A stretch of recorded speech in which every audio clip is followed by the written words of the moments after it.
everybody. Welcome to your Money Map, sponsored by the Alliance for Lifetime Income. I'm your host, Jean Chatzky. Very glad to have all of you along with me today.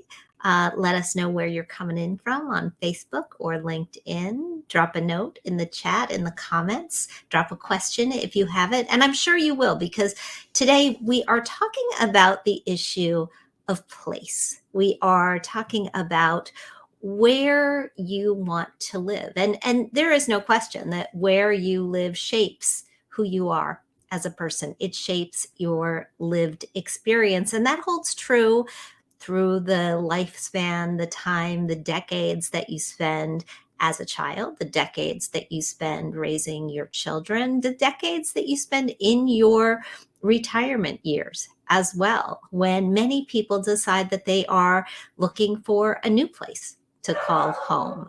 I wish that I could pick up the computer and take you on a short tour of the apartment that I'm in right now. It is my relatively new home. I don't call it a retirement home, but in fact, I think that's what it is. When my husband and I decided that we were going to relocate from our suburban home a couple of years ago into the city of Philadelphia to be closer to my mom and to be in a more walkable environment, we went through a big debate.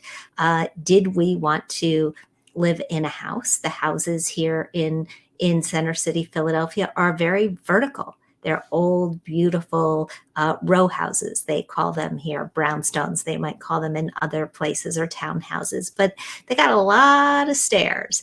And my husband, who's a few years older than I am, said, no, that won't last very long. We've got knees, and our knees are going to get older a lot faster than we're going to get older in all likelihood. Let's look at an apartment. And after some back and forth, I had to agree with him. And now we are living in a building with elevators on a single floor. And it was just one of a number of decisions that we made in thinking about where we wanted to live for the next stint of our lives. My guest today is an expert on figuring out your place, the role of place. How to find the right place is a question that he has helped countless people answer. So let me just tell you a little bit about him, and I will bring him in. Ryan Frederick is an internationally recognized thought leader. He is a keynote speaker and author, a strategy consultant, and he specializes in the intersection of healthy longevity and place. You've seen his work on CBS News, in the Washington Post, in Forbes, in Kiplinger's, and he's got a book out, a bestseller called Right Place, Right Time, the ultimate guide to choosing a home for the second half of life.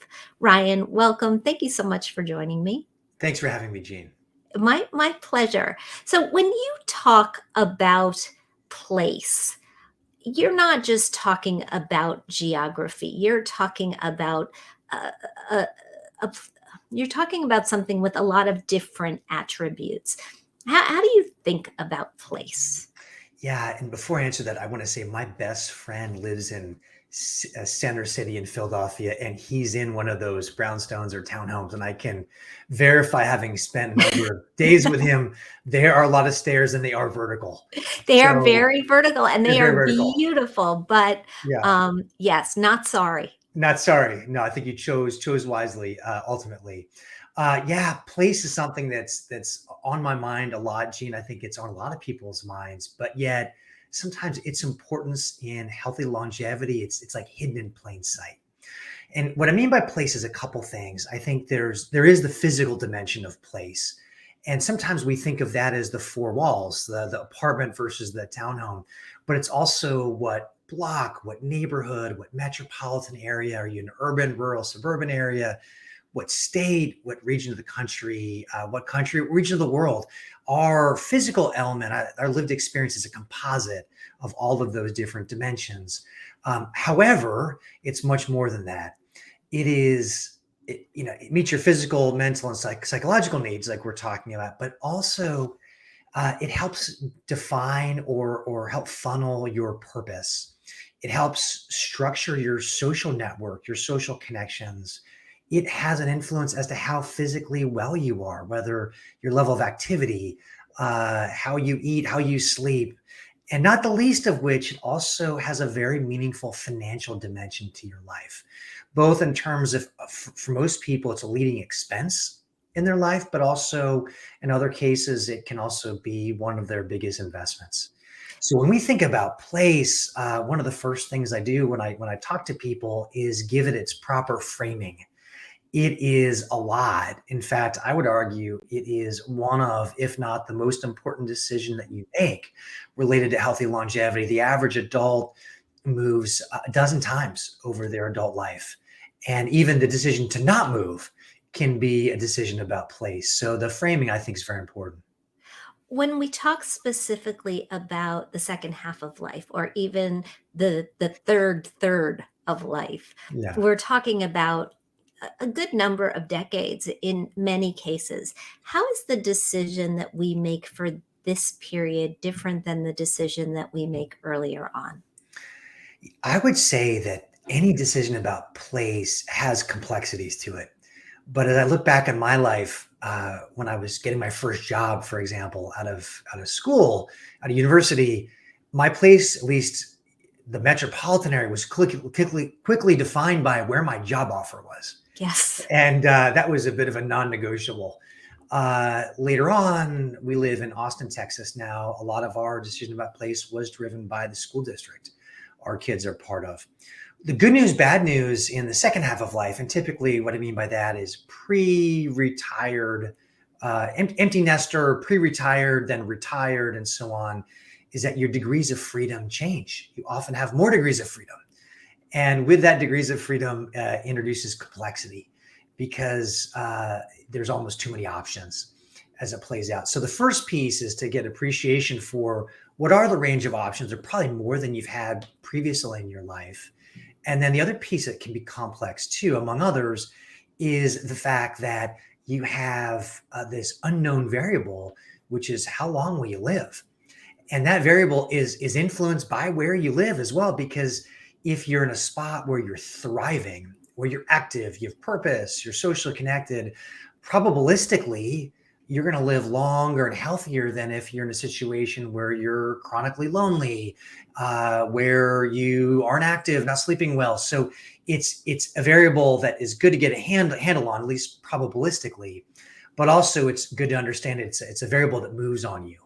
And the other piece I would say too related to this, Gene, is that uh, what do they say, that the only constant is change, Yeah. and that means that you change. It means that, as you mentioned, with your husband, your spouse or partner, they change too, and then places change.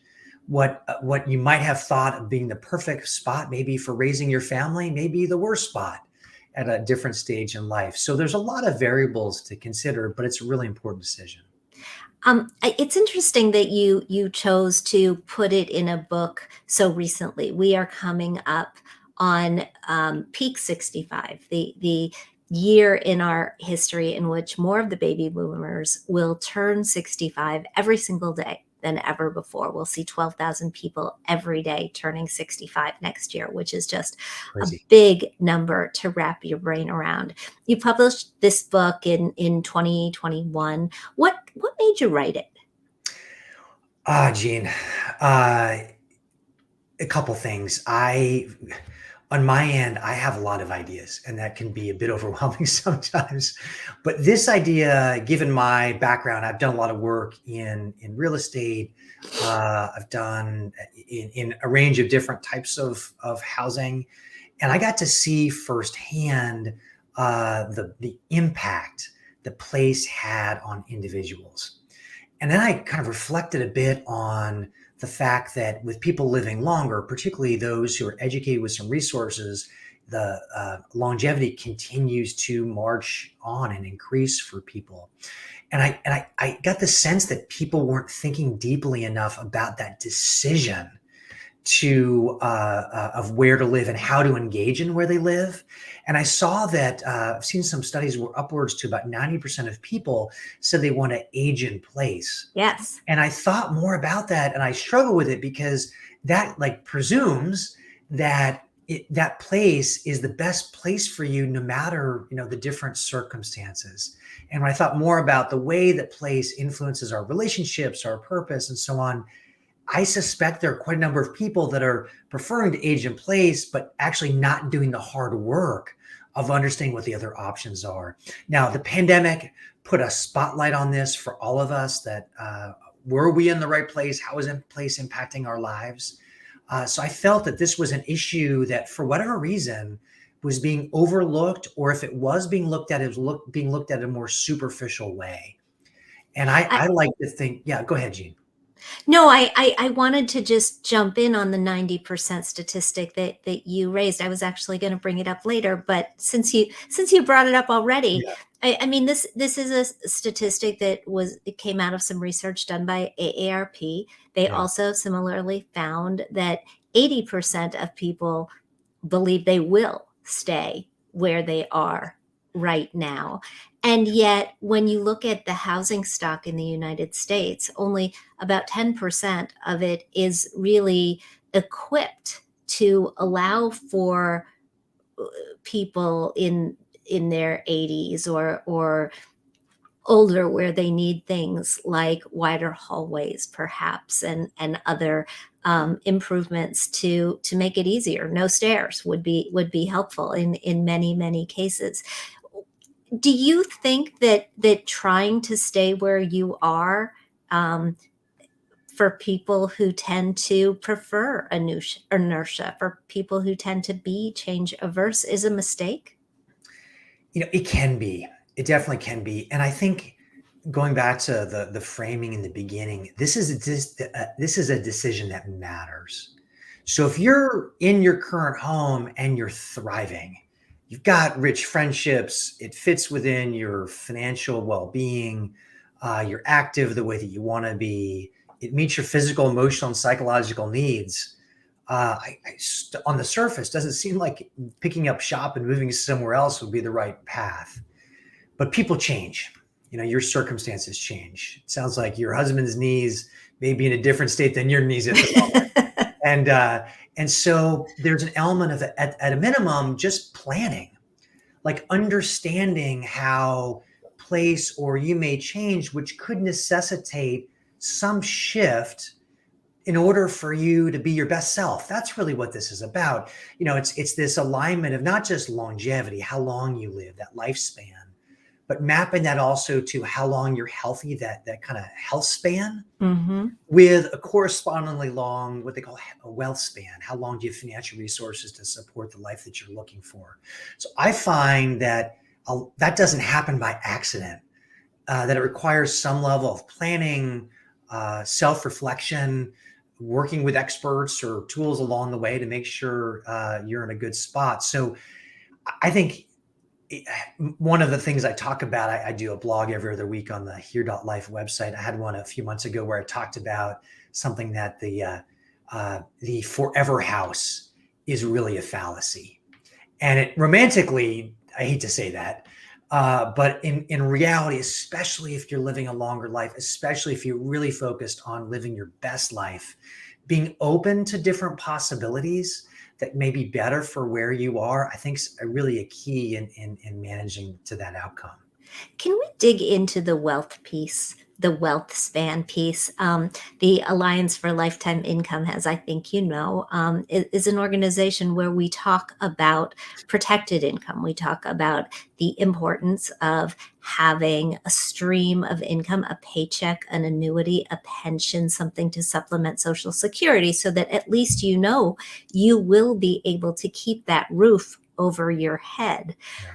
When you're going through the process of planning for housing, which tends to eat up a bigger share of our budget than anything else, what are the components that you look for in order to make sure that you'll be able to sustain that?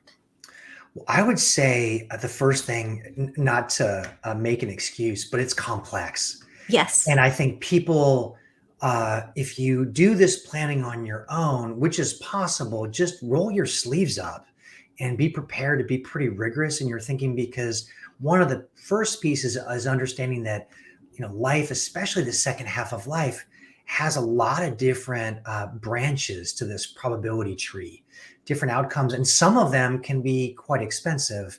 For example, if for whatever reason there may be some family history, there may be some other health concerns that suggest you might be in a situation where you're going to need uh, care later in life, or at least at a higher rate than others, make sure that's factored in to your financial plan. Going back to what we were just talking about with wanting to age in place, well, as many of you know, and Gene, you certainly know, labor's tight right now, and we're expecting labor to be tight for a long time, and these different inflationary things. So if the idea is you want to age where you are, but you might need care over time, it can be hard to get that care, and it can be hard to afford that care. So I think that part of this is understanding, uh, putting some elbow grease in to appreciate what are the different pathways, and then where does making sure the right place, this fundamental idea of the right place at the right time, but also recognizing that you don't necessarily have to own. I think as you go through it, there are windows clearly where it can be wise to own, where there's different incentives. But second half of life, in some cases, it's not as obvious.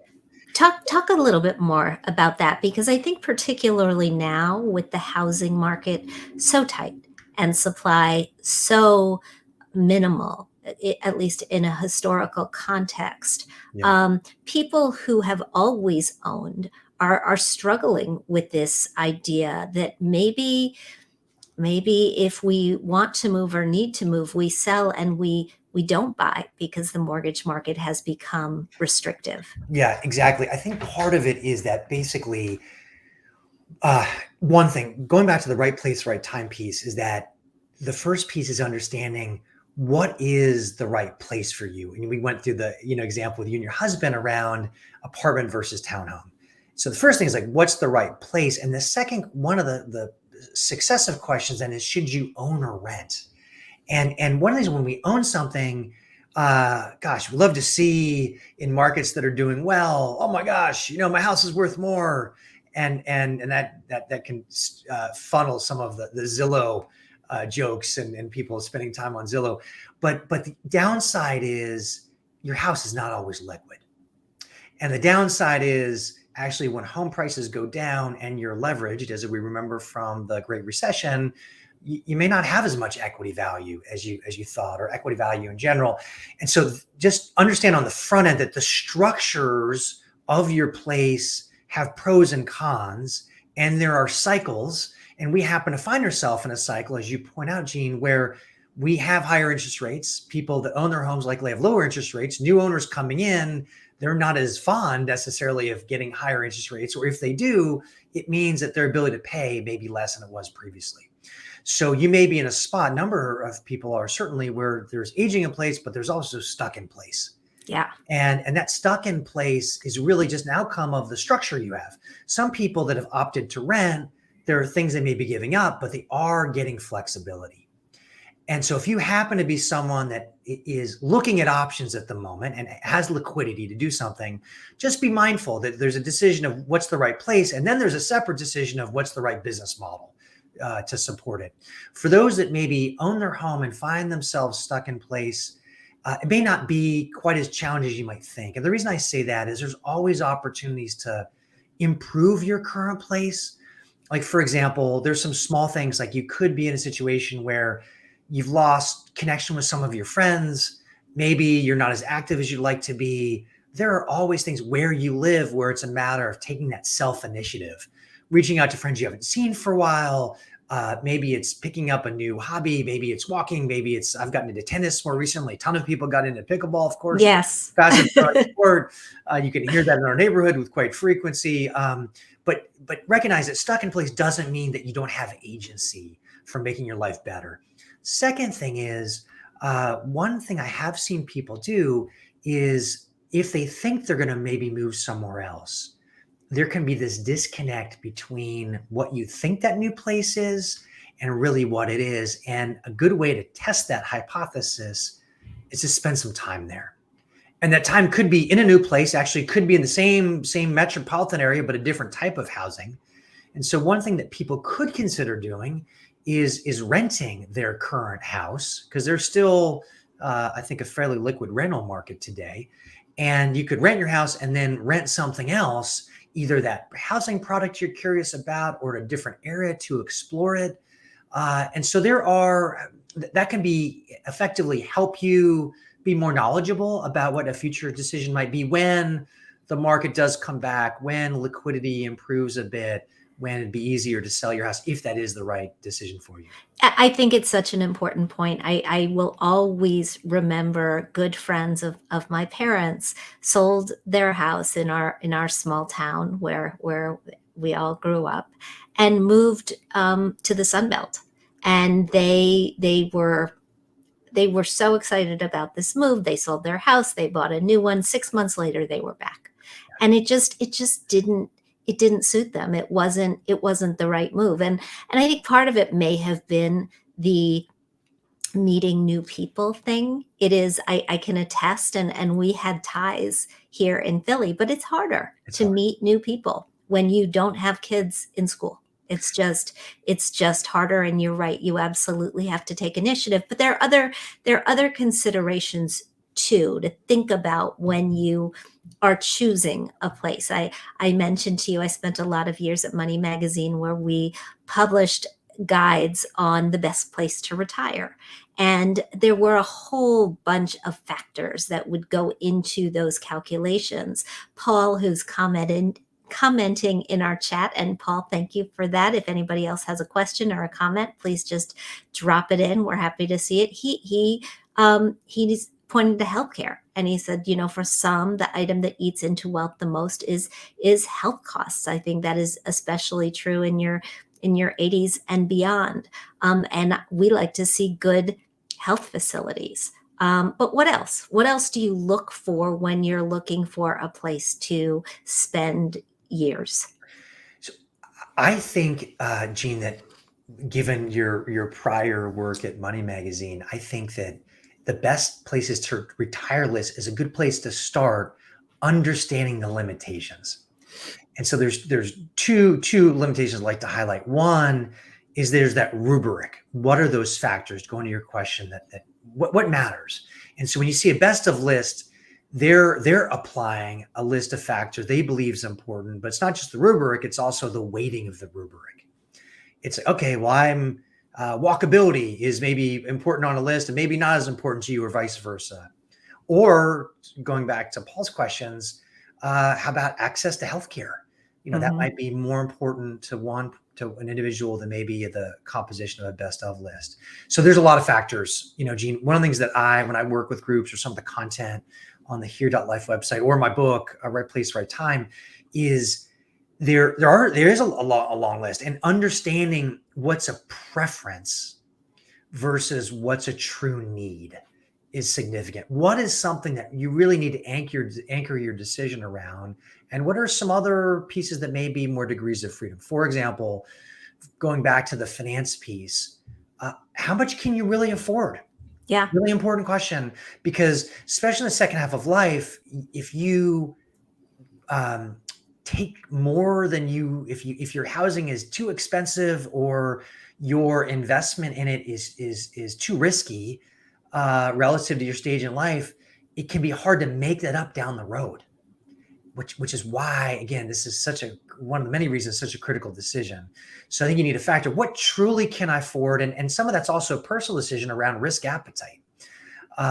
One also that with couples may not have the same feeling, that you have to navigate that. So that's one. What can you afford?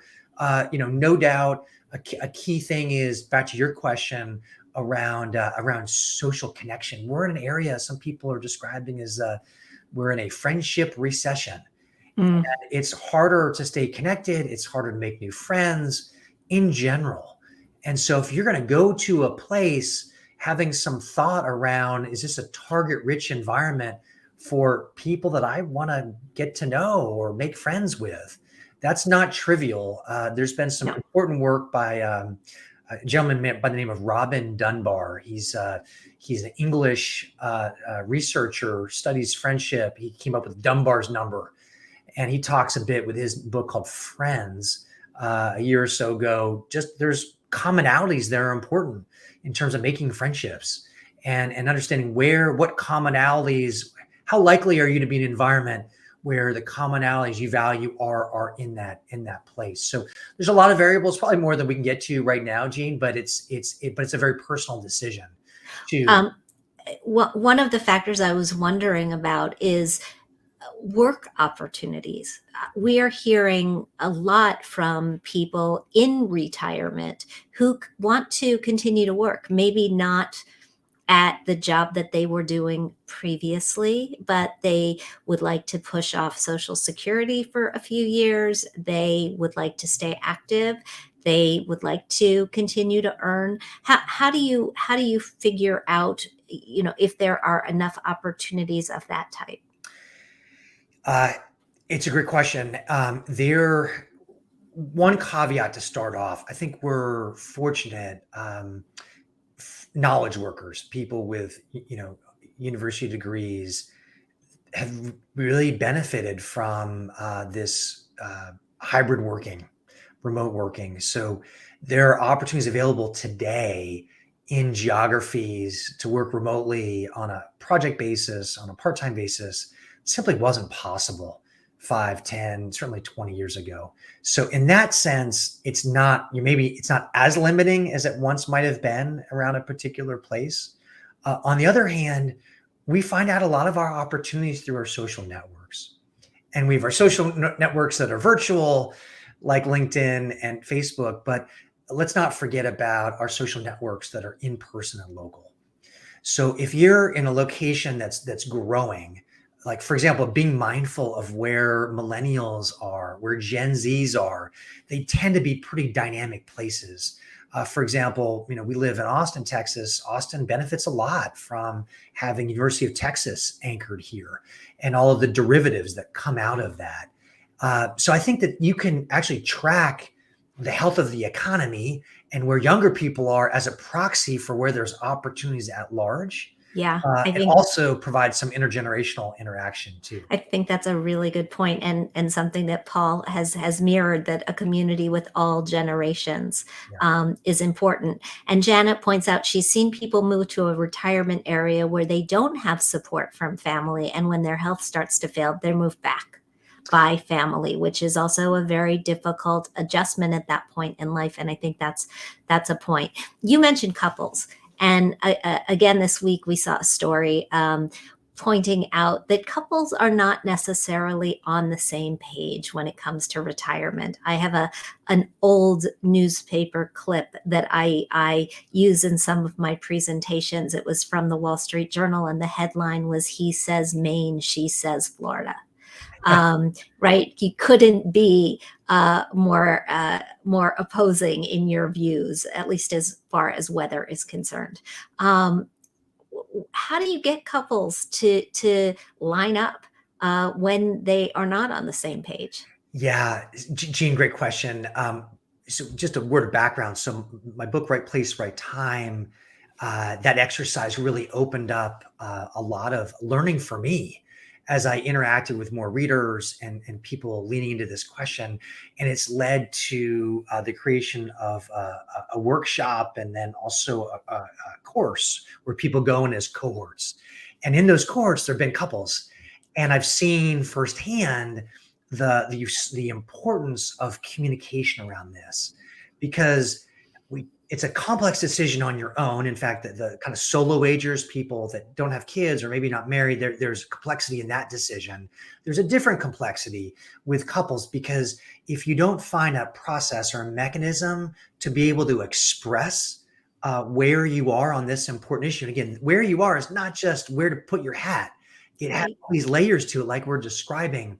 It's helpful for people to independently and then together understand, where are we on these different preferences, because if you're going to make an informed and good decision, it requires both the thinking and the communication.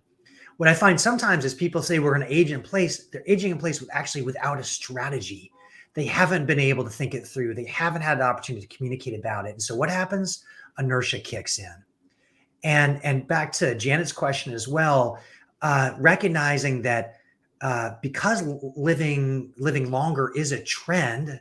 A recent economist talked about how 120 is now going to be more of a reality based on some scientific breakthroughs they imagine happening. Is that you just have different chapters in life. So it's okay. It's totally okay to have a chapter in life where maybe you're away from family, kind of doing your thing. But maybe there's another chapter where if health becomes a bigger issue, you want to be around family, just plan for that. Recognize that you just have different chapters and you don't necessarily know when one chapter is going to end, another one's going to pick up. But if you don't have a plan, then it can catch you off guard. And that's when there's situations where you have a compromised decision, where you feel like you have to make a decision soon. And in those situations, you're more likely to not make the best decision. When we look at other trends, as far as where people are going these days, we see a lot of people moving away overseas, out of the country, often for tax reasons or other economic reasons, because it's expensive to live in the United States, and you can often buy yourself a more lavish lifestyle for fewer dollars abroad. What do you have to think about if that's something that's on your bucket list? Uh, I think it's helpful for people to encourage a range of different housing pathways, Gene. And even if you decide to not go international, I think it's helpful to just imagine, dream. What would that be like? Because in that dreaming, it helps you see a larger world. It might even lead to making a better decision that keeps you in the U.S. You're the expert in this, given your background. But I think sometimes there's a difference between what makes it in the press and what the actual numbers are related to Yes. people. And I think that there's more talk about moving internationally than necessarily the numbers that do that. And I would also say that some of the recent events, very sadly, that have happened in the Middle East is a reminder that when we do move internationally, there's all myriad risks that we don't necessarily understand, can fully appreciate on the front end. I know of a situation with some friends of friends that live in Mexico, and the city that they moved to, or the town they moved to, it really has been meaningfully impacted by the drug trade. Yeah. And they don't feel as safe as they did in the beginning. They're going to leave because of how things have shifted.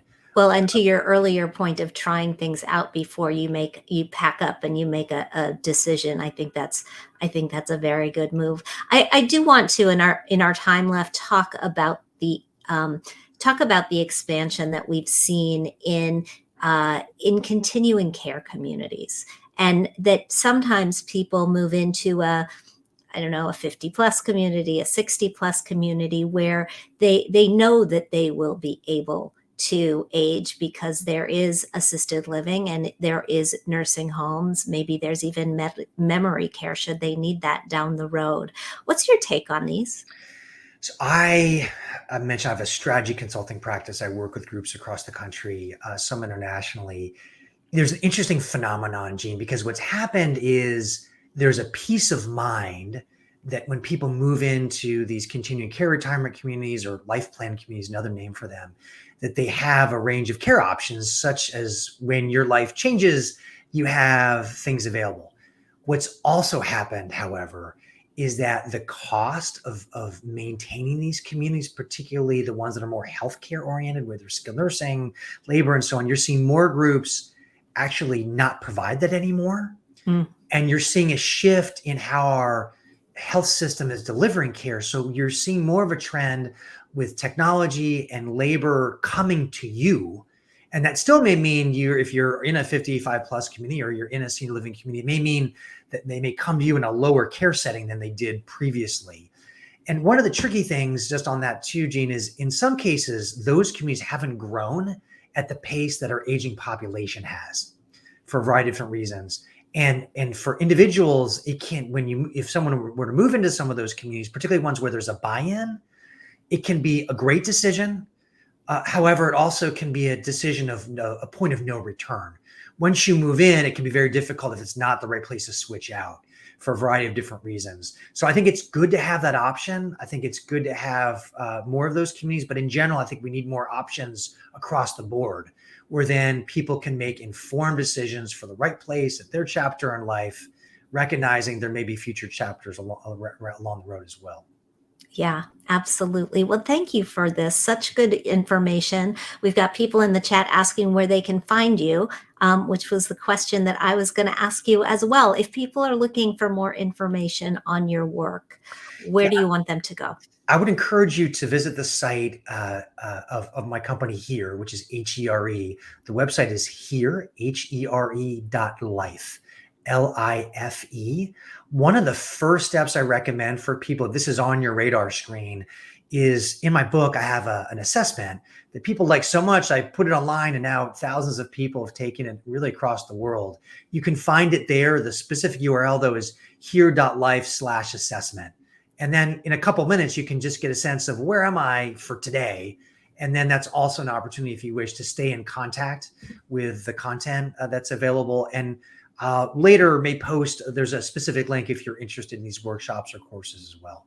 Fantastic. And we're getting the same question about me. My website is hermoney.com. And if you go there, there are plenty of pathways to find me as well. But the most important website is the website of the Alliance for Lifetime Income. It's protectedincome.org. And if you go there, you'll be able to find a lot of information about financial strategies for aging well as if you're looking for information on this particular conversation, go to protectedincome.org/Frederick. Ryan, a pleasure to talk to you always. Thank you so much for doing this. Yeah, great to be with you, Gina, as always. Thank you so much. Thank you. Bye, guys.